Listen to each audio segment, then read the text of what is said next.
안녕하세요. 자, 요번에 박원순 서울시장님께서 서울시청 브리핑룸에서 긴급 브리핑을 여셨는데, 그 브리핑 기사 이후 유흥업소에 관련된 영업정지 기사와 그에 대한 비난의 소리에 대한 그 분들이 많았습니다. 사실 그분들의 그 비난과 비평을 이렇게 읽다 보면 사실은 개인의 의견들이 오가는 건 좋습니다. 근데 이게 제가 유튜브 영상에 담기 시작한 것이 험담은 줄여주셨으면 하는 마음에서 영상을 담아봤습니다. 어디까지나 제 생각입니다. 우리가 지금 이 상황이 우연이라고 생각하진 않습니다. 개개인이 다 코로나 주간에 지켜야 될 규칙을 다 지켜서 이런 결과가 왔을 것입니다. 그러나 어쩌면 지금까지 코로나19를 잘 대처하는 것은 기적인지도 모르겠습니다. 어린이, 청소년, 다음 세대에 관심이 많습니다. 그런 저로서는 어린이들이 코로나 주간에 더 큰 어른으로 보이기까지 했습니다. 어쩌면 이런 코로나19 규칙을 어른보다 철저하게 지켜내 줄 수 있을까 부끄러울 때가 있었습니다. 개학을 기다리는 우리 막둥이 9살은 2정거장 정도 거리는 이제 걸어 다닙니다. 저도 물론 그렇게 권했고요.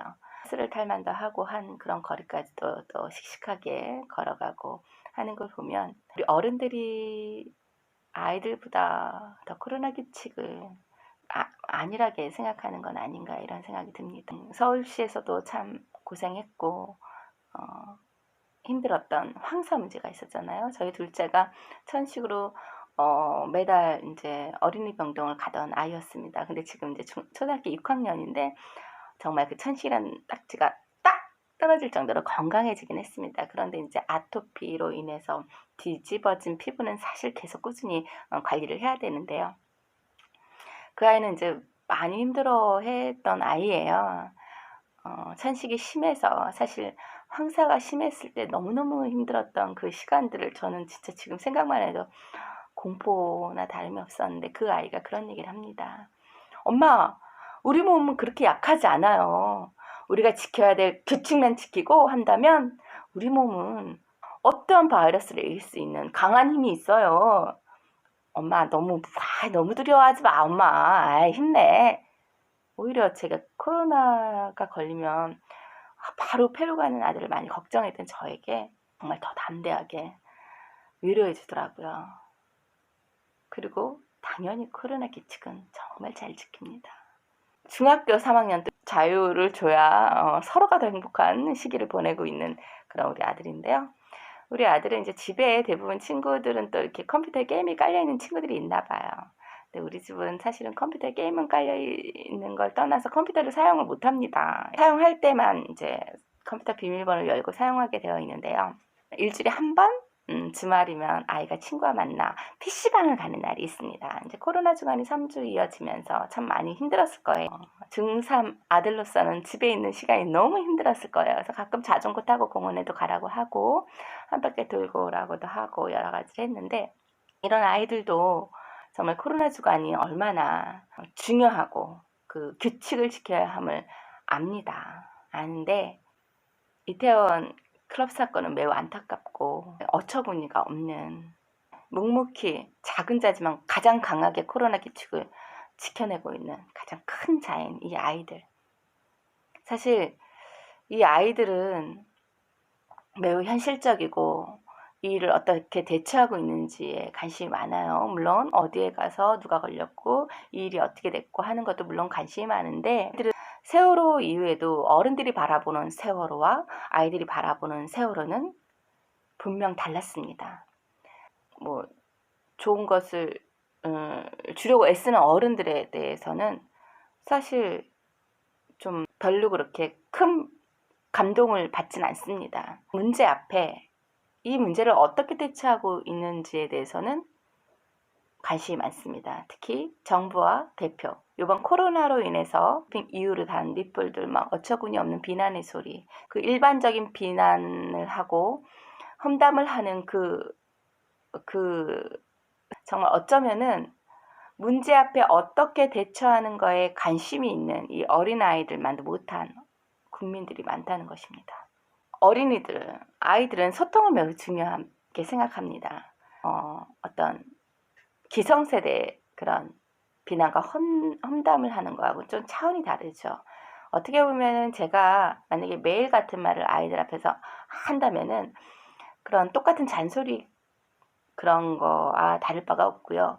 도로가 신호에 빨간불에 막혀 서 있어요. 그럼 그거는 클락션을 눌러도 갈 수가 없는 상황에 계속 자동차 클락션 소리를 누르는 사람과 별반 다르지 않다는 거죠.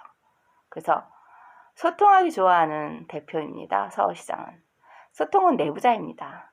과연 외부자라면 소통하고 싶을까요? 지난 정권이 그랬잖아요. 외부자였어요. 저희 국민과 소통하는 내부자가 아니었습니다. 그분은 이제 소통하는 거 좋아하고 동행이라는 단어 좋아하시고요.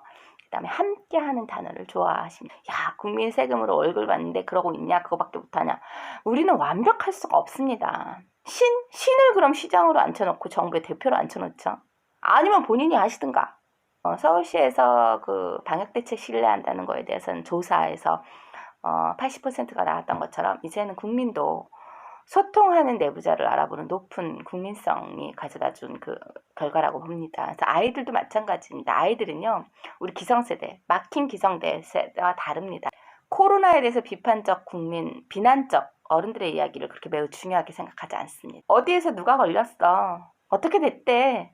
야, 일을 그렇게밖에 못해?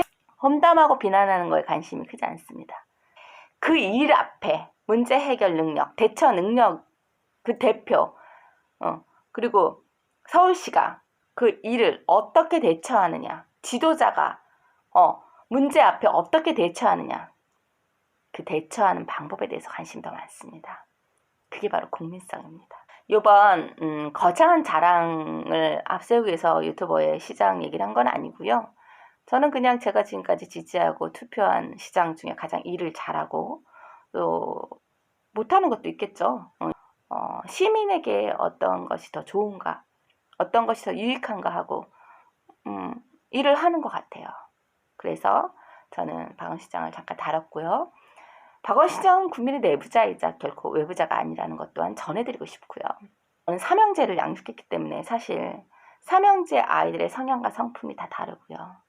그렇다고 해서 내 입맛에 맞게 이 아이는 나랑 맞는다 얘하고만 소통하고 얘한테만 유익을 주지는 않아요. 시장도 그러지 않을까 싶습니다. 여러분도 다 코로나를 힘써 이기고 있는 국민의 한 사람이잖아요. 여러 관계자분들과 국민을 허탈감과 힘들게 했는데 다시 우리 협력해서 코로나로 고생하시는 분들, 또 많은 의료진 여러분들, 또 질병관리본부 여러분들 모두 힘내시기 바랍니다. 우리는 일선에서 뛰시는 공무원 여러분들에게 이렇게 응원의 메시지를 전해드리고 사실 저희가 할 수 있는 것은 코로나19 규칙을 잘 지켜 생활 속 거리두기를 지켜내는 것입니다. 다시 일어나 마지막 힘을 다해서 젖먹던 힘까지 다해서 이제 코로나19 잘 함께 이겨내십시다. 사회적 거리 잊지 마시고요. 그리고 사람 많은 곳 자제해 주시고 생활 속에서 자녀들과 가정에서 코로나 규칙을 잘 지켜내는 여러분 되시기 바랍니다.